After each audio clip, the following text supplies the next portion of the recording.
इसको पालने के लिए पूरा साल मेहनत की। अब तो ईद भी आ गई और अब इसका रेट भी अच्छा मिल जाएगा। इसको बेचकर अपना सारा कर्ज अदा कर दूंगा और इस दफ़ा अपने बच्चों को ईद के नए कपड़े भी ले दूंगा।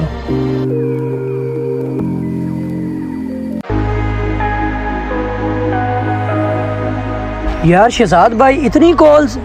मैं नहा रहा था। अबे यार, बकरा लेने जाना था इसलिए कॉल कर रहा था।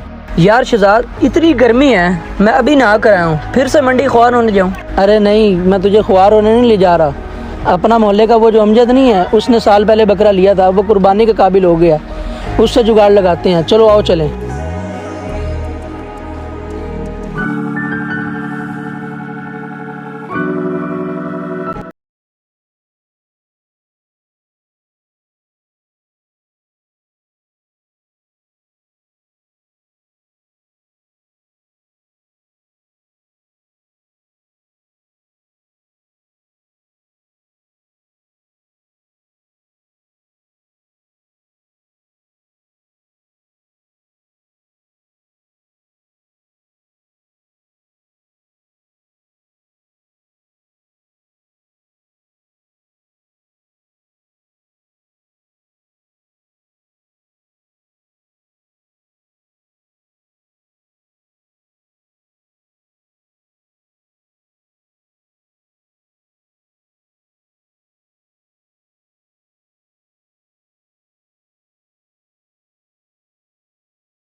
अस्सलामुअलैकुम ज़िया भाई।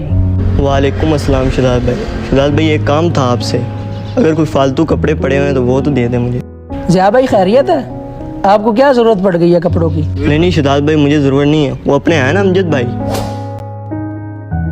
ये ले ज़िया भाई, आपका उधार। अमजद भाई, आप बहुत परेशान लग रहे हैं। क्या करूँ यार, बकरा बिके बस कितनी कीमत में है, जिसमें सिर्फ आपका उधार उतार रहा हूँ। अब मेरे पास सिर्फ 200 रुपये हैं और कल ईद है, मैंने बच्चों के लिए कपड़े भी लेने हैं।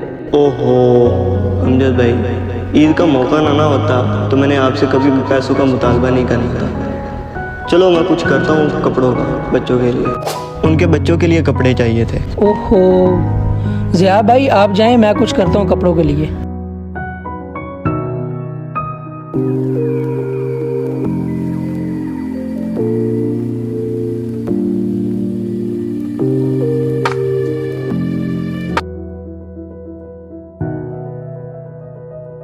और सुनाओ अमजद भाई, क्या हाल चाल है?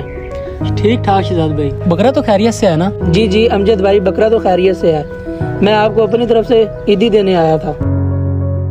शहजाद भाई, आपका बहुत शुक्रिया। कोई बात नहीं अमजद भाई, उस दिन के लिए मैं आपसे माजरत करता हूँ। जब मैं आपसे बकरा लेने आया था, मैं अपने दोस्त के सामने कुछ ज़्यादा ही बोल बैठा। जी शहजाद भाई, कोई बात नहीं, अल्लाह आपको बहुत खुश रखे। अच्छा, अस्सलाम वालेकुम, मैं चलता हूँ। वालेकुम सलाम शहजाद भाई।